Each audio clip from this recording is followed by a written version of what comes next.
So Tesla stock just hit new all-time highs today, and this is a pretty big deal considering the fact that Tesla has not hit new all-time highs since the ending of 2021. Wow, so we pretty much had 3 years of Tesla not being able to go into this area where now we're seeing price discovery. And in this video, I want to go ahead and touch on where I believe the price action for Tesla is likely to go, next, and kind of just touch on Tesla from a fundamental perspective, a technical perspective, and also a macroeconomic perspective. So for those of you guys familiar with the channel, you guys know that I like to synthesize multiple data points together to come up with an idea of what's taking place in the markets. Now, in a recent video, this was just from a few days ago with this thumbnail, I highlighted how, yeah, Tesla from a fundamental perspective is a bit frothy. It's a bit overextended, but in that video, I shared how it was very likely that Tesla was going to hit new all-time highs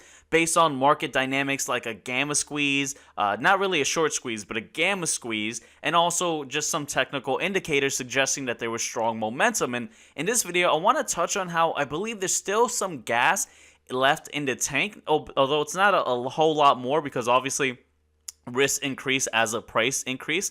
And so I want to go ahead and touch on where I think Tesla stock is likely to go moving forward and what is my plan. Of course, you should only trade and invest in whatever you see value in, but I want to go ahead and cover a few points. Now, I also want to highlight how recently we've seen a lot of price targets raised for Tesla. For example, there's this guy called Sawyer Merritt on X, formerly known as Twitter, and he posts a lot about Tesla, right?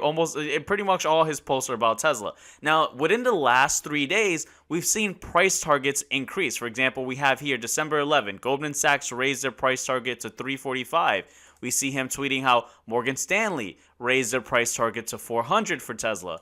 We see here Dewey Capital raised their price target to 420. We see here CFRA raised the price target to 450. And then, of course, here Cantor Fitzgerald raised their price target to 365. So pretty much, and this is all within the span of just a few days, right? Just a couple of days, actually. Tesla has its price target raised by multiple analysts. And so when we look at the consensus, the price target, the average, is $257.36. So we still have a lot of analysts who haven't adjusted their price target, but what we see here is that recently, in the span of just a couple of weeks, the price target just exploded upwards, and that kind of happened at the same time. Let's go to a daily time frame where we see Tesla stock exploding upwards. And so I want to kind of explain something because I think many people see price targets being increased and they just think, oh, the value of the business is definitely much higher. And that's not necessarily the case. And I kind of want to expose, or not really expose, just kind of break down how the inner workings of the sell side analysts actually take place, right? So we see here the price action for Tesla stock going up massively in a short duration of time, and we see here the price targets increase. It doesn't necessarily mean that the underlying business and the fundamentals are increasing that much, but we have to understand that analysts, they issue price targets based on a combination of company fundamentals, market conditions, and future projections. And so these targets are essentially an estimated kind of guess of where the stock could be within a specific time frame. It's typically 12 months. And of course, these price targets, it's not set in stone. They often adjust them. And they have to adapt to market conditions, especially as the stock performance changes, right? And so when a stock surpasses its price target, analysts are often, pressured to update their projections to stay relevant. For example, at Tesla's current price, analysts with a buy rating but a lower price target risk appearing out of touch, right? So we had a lot of analysts who, and we still do have a lot of them who haven't adjusted, where, they had buy ratings on Tesla, but they didn't adjust their price targets. And so it seems like, oh, they're out of touch. Tesla stock is already at 429, and then they may have, price target of maybe 200, right? And so these sell-side analysts, they end up seeing out of touch, and this creates pressure within their firms, right? Because then you have the director of research and head of sales, as well as institutional clients, kind of provide this pressure,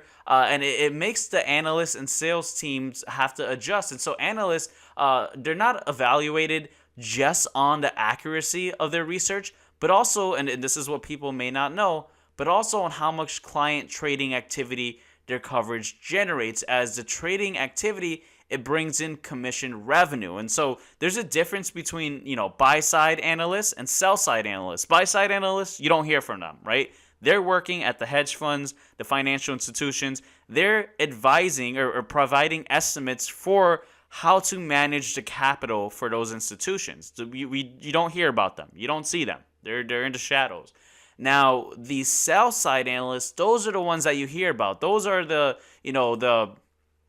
Adam Jonas from Morgan Stanley, whoever from all these firms, right? Those are the public names who they end up, providing these public price targets, right? And so what you end up having is these sell side analysts, their compensation and career advancement end up being tied to the trading activity that their research generates. And so there's this inherent incentive to issue ratings or reports that align with market sentiment or client interests. And so this kind of creates a conflict of interest, and it's kind of why you don't really want to just solely, you shouldn't just solely trade on what they recommend, but a lot of individuals do get influenced by what they say, right? And so there's this conflict of interest with sell-side research, and it's kind of often viewed by those within the industry as, skeptic information, right? Because it's a bit biased.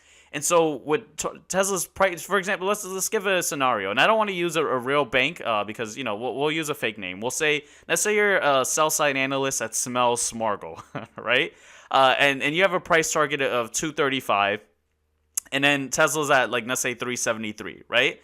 You're kind of looking a bit crazy to have this price target when Tesla's all the way up here.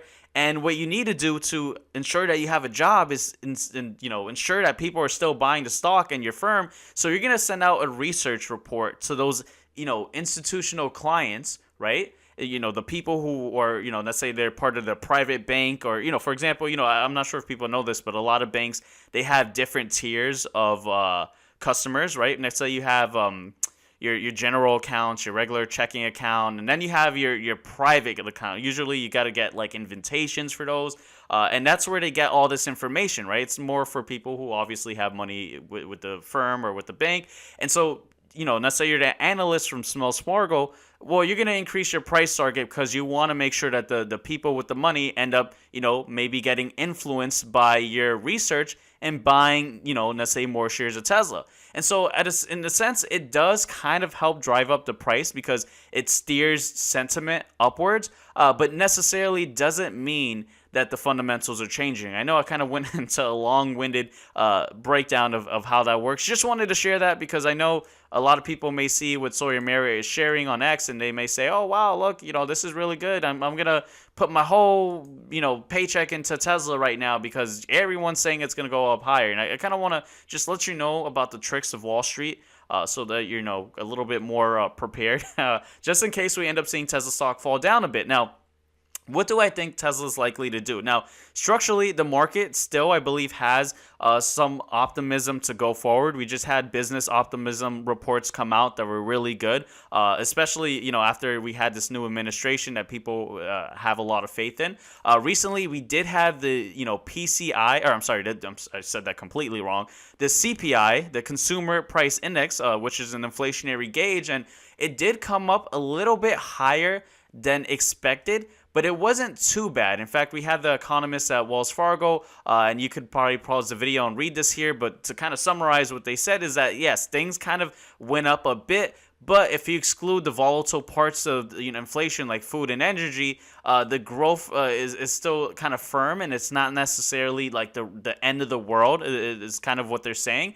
And so many market participants, economists, everyone who's paying attention to the markets, they still believe that on Wednesday, December 18th, we're going to have a Fed, right, who's still going to go ahead and continue with quantitative easing, and they're going to ease the rates. And so, again, we're going to have at 2 p.m. Wednesday, December 18th, the FOMC come up with the rate decision, and many are speculating that although CPI, right, or we'll just say inflation, right, to kind of make it simple, does seem like it's kind of, not having the same progress that it was having before, we're still going to have an environment where the Fed is likely to cut rates, and that's, of course, good for stocks. Low rate environment is good for stocks, right? Economics 101. or securities one-on-one, right? So let's go ahead and touch on Tesla now from a technical perspective. Now, I haven't been buying Tesla as it's been pushing up. I do have exposure. I kind of want to share that to Tesla in my long-term portfolio, but I haven't been buying more of Tesla. Yeah, it's been going up. I've been buying. I've bought a lot more in Palantir, which actually went up higher than Tesla, but that's unrelated, right? But where would I may start trimming some shares of Tesla. And again, this is just what I'm doing. You should only trade and invest in whatever you see value. I'm just a guy sharing some things that I know and some things that I see here, right? So what do I think is likely to take place? Well, I have a stop loss, right? Just to trim some shares off. Just to kind of trim off, Tesla, especially as it's went up, you kind of want to lock in the profits if you believe that it may be a bit frothy, because stocks, they may go up higher than what their fundamental value may be, but eventually they always end up, I'm trying to think of the word here, revising to the mean of where they're actually supposed to be at, right? There's like this mean reversion is what I meant to say, closer to the fundamental price, right? Its intrinsic value over the long stretch of time. And so, of course, you'll have like noise happen, optimism, will have crazy times where things are much lower than they should be, times where they're much higher than they should be. And that's how you profit as a market participant, right? You take advantage of the discrepancy between price and value. And so right now, yes, I do believe that Tesla is a bit overpriced. And so I have a stop loss, but I don't think it may trigger that stop loss. And so what if it doesn't trigger the stop loss and it continues going up? Well, we see that there's this psychology where people tend to sell at round numbers. I was just answering a question for one of those within the Push and Profit private group, which if you want to have access, check out the links in the description below. But round numbers, we tend to see people end up buying or selling, and at 450 would be the next round number, because round numbers, it's like 50, 100, 150. It goes up in increments of 50. And so really 450 from where we're at currently is roughly, let's go ahead and take a look. It's not too far away. It's only about a little over like 7%. Maybe it's actually probably like 6 something, right? So in between 6 and 7.